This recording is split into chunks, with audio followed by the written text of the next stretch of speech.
Jean, chapitre 7. Après cela, Jésus continua de parcourir la Galilée. Il ne voulait pas séjourner en Judée car les Juifs cherchaient à le faire mourir. Or, la fête juive des Tentes était proche. Ses frères lui dirent, « Pars d'ici et va en Judée afin que tes disciples voient aussi ce que tu fais. Personne n'agit en secret, s'il cherche à être connu. Puisque tu fais ce genre de choses, montre-toi au monde. » En effet, ses frères non plus ne croyaient pas en lui. Jésus leur dit, « Le moment n'est pas encore venu pour moi, tandis que pour vous, c'est toujours le bon moment. Le monde ne peut pas vous détester, tandis que moi, il me déteste parce que je témoigne à son sujet que sa manière d'agir est mauvaise. Montez donc à cette fête. Quant à moi, je n'y monte pas encore parce que le moment n'est pas encore arrivé pour moi. » Après leur avoir dit cela, il resta en Galilée. Lorsque ses frères furent montés à la fête, il y monta aussi lui-même, non pas en se montrant, mais comme en secret.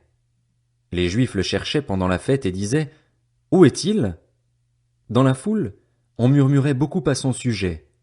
Les uns disaient, « C'est un homme bien ». D'autres disaient, « Non, au contraire, il égare le peuple ». Personne, toutefois, ne parlait ouvertement de lui, par crainte des chefs juifs. C'était déjà le milieu de la fête lorsque Jésus monta au temple et se mit à enseigner.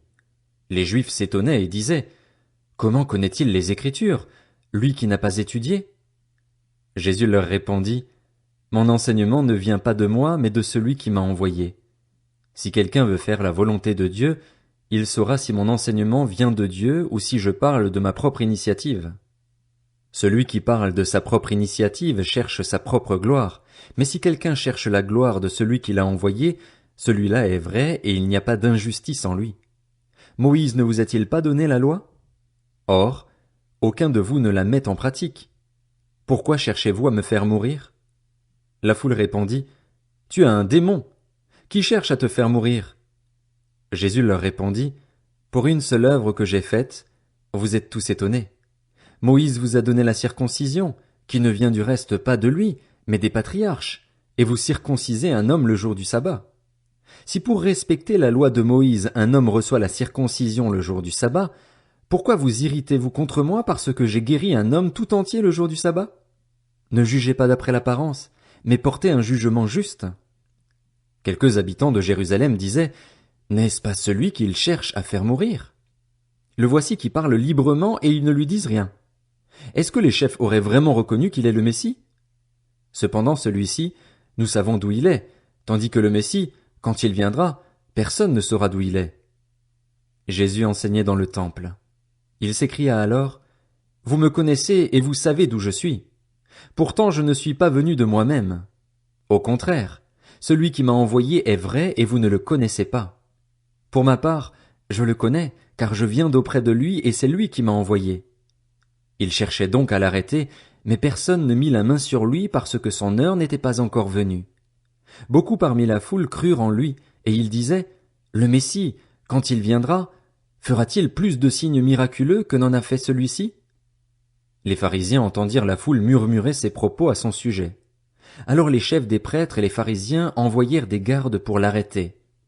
Jésus dit, « Je suis encore avec vous pour un peu de temps, puis je m'en vais vers celui qui m'a envoyé. Vous me chercherez et vous ne me trouverez pas, et là où je serai, vous ne pouvez pas venir. » Les Juifs se dirent alors entre eux, « Où ira-t-il, pour que nous ne le trouvions pas? Ira-t-il chez ceux qui sont dispersés dans le reste du monde et enseignera-t-il les non-juifs? Que signifie cette parole qu'il a dite? Vous me chercherez et vous ne me trouverez pas, et là où je serai, vous ne pouvez pas venir. » Le dernier jour, le grand jour de la fête, Jésus, debout, s'écria, « Si quelqu'un a soif, qu'il vienne à moi et qu'il boive. Celui qui croit en moi, des fleuves d'eau vive couleront de lui, comme l'a dit l'Écriture. » Il dit cela à propos de l'Esprit que devaient recevoir ceux qui croiraient en lui. En effet, l'Esprit Saint n'avait pas encore été donné parce que Jésus n'avait pas encore été élevé dans sa gloire.